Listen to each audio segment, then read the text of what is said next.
The most popular golfer on the planet has a problem that money cannot fix. Bryson DeChambeau has 2 US Open titles, a YouTube empire that most professional athletes only dream of, and a contract that is about to expire. He also has a collapsing league behind him and a road back to the PGA Tour that could cost him an entire prime season. Now he has finally spoken about what comes next.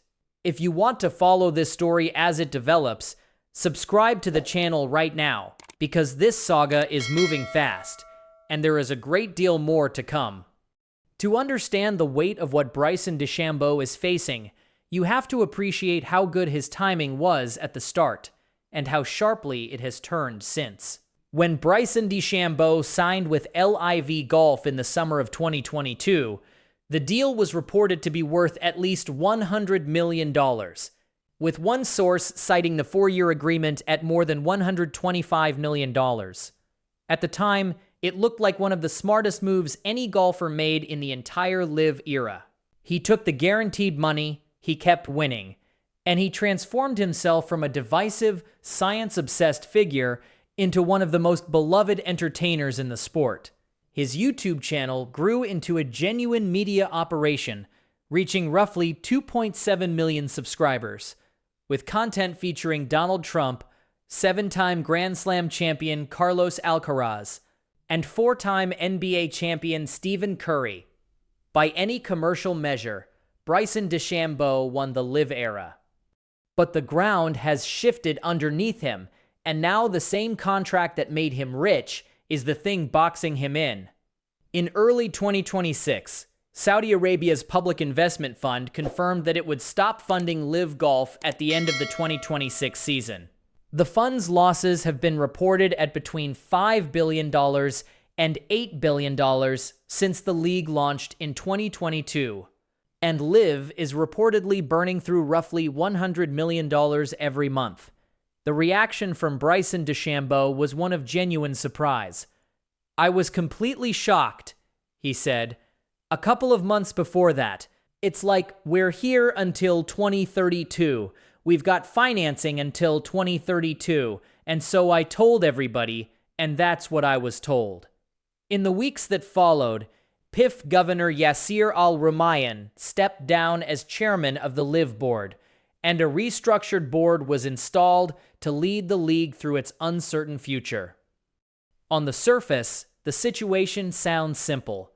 Bryson DeChambeau has said he is contracted to LIV through the end of the 2026 season. When that deal ends, he becomes a free agent and can, in theory, go wherever he wants. That sounds like freedom. But the reality of how the PGA Tour handles returning LIV players turns that apparent freedom into a trap. Here is the mechanism that creates the problem.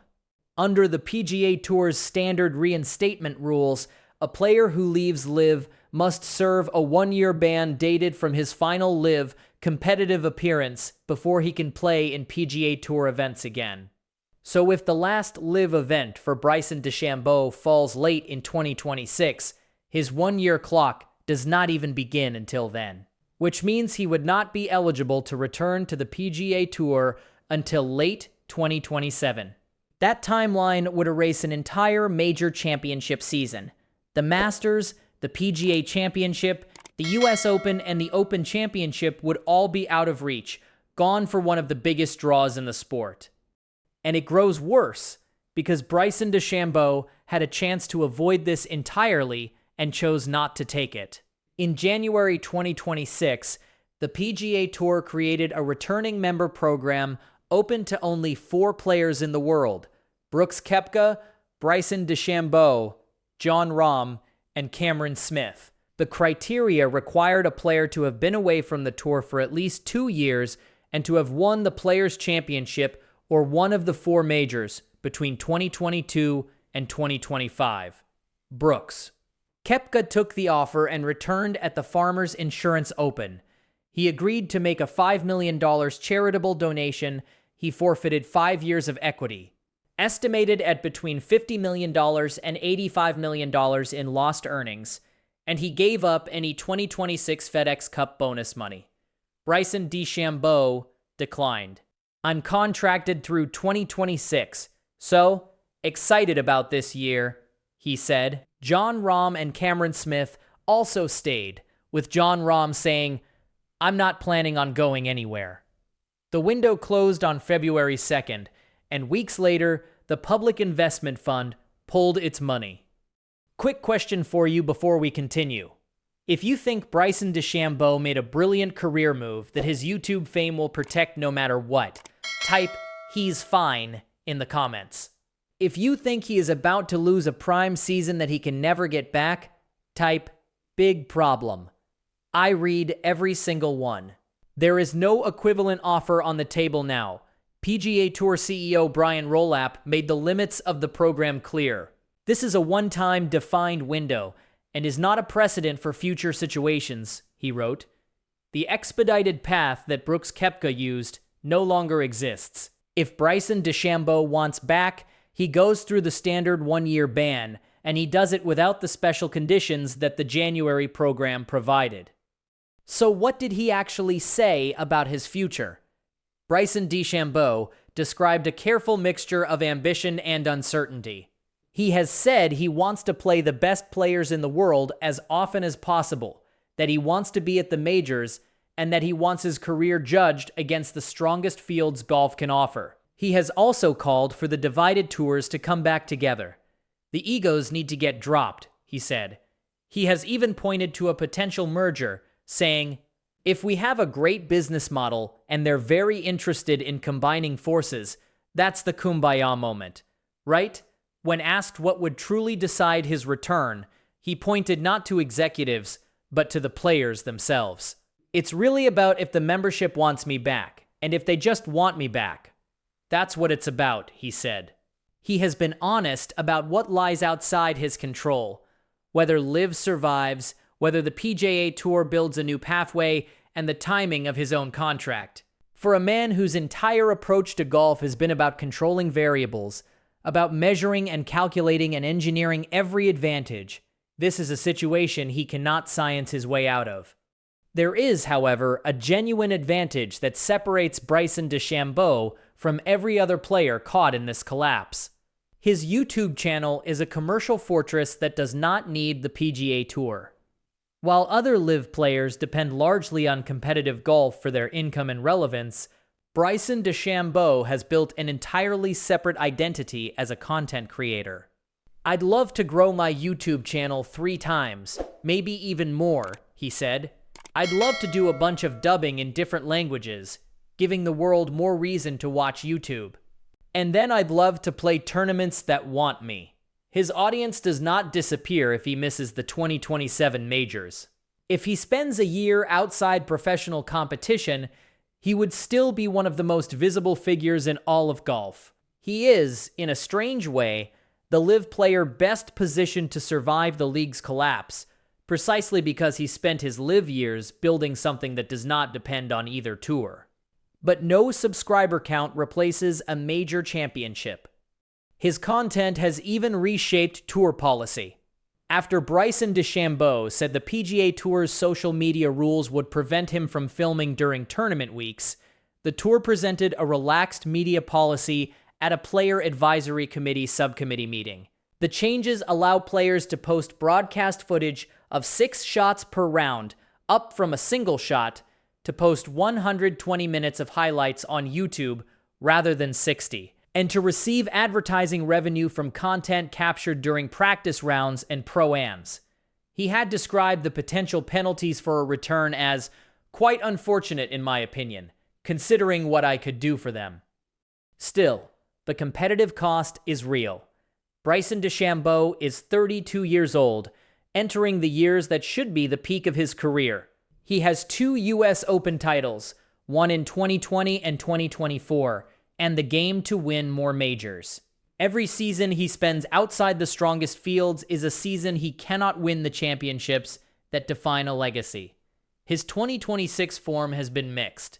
He won LIV Golf events in Singapore and South Africa, but he missed the cut at both the Masters and the PGA Championship, the first time he has missed 2 major cuts in the same year since 2017, and he finished 3rd at LIV Golf Virginia. The Ryder Cup adds another dimension to what he stands to lose.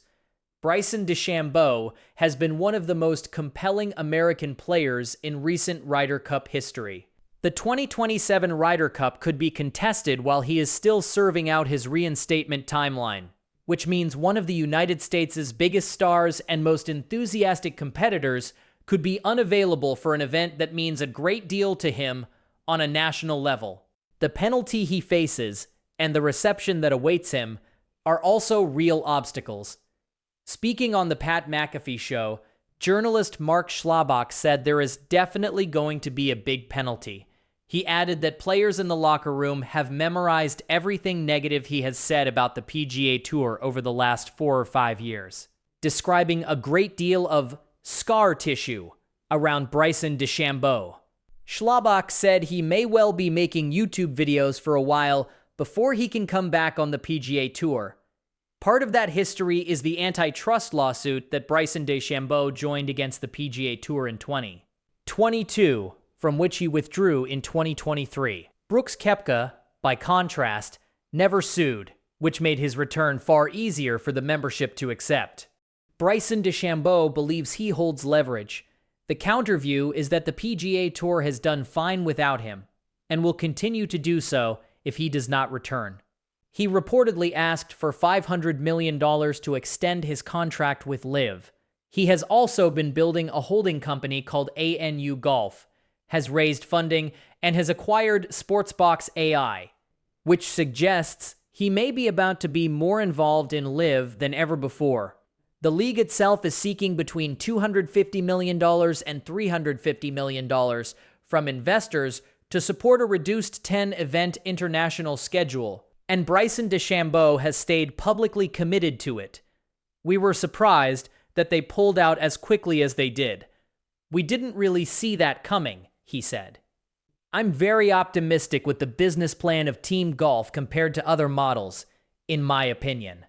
The US Open titles are permanent. The open question is whether they will headline the career of Bryson DeChambeau or become a footnote overshadowed by the years the sport's politics kept him from competing at his peak. He has framed his future around hope. One door closes, another opens, he said. I'm giving all I can to make it happen, and if it doesn't happen. The money came, the fame came, but clarity about his future has not.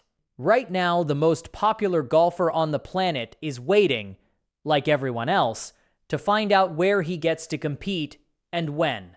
If this video laid out the full situation for you, hit the like button and subscribe before you scroll away, because this saga is moving fast, and there is a great deal more to cover on Bryson DeChambeau in the days ahead.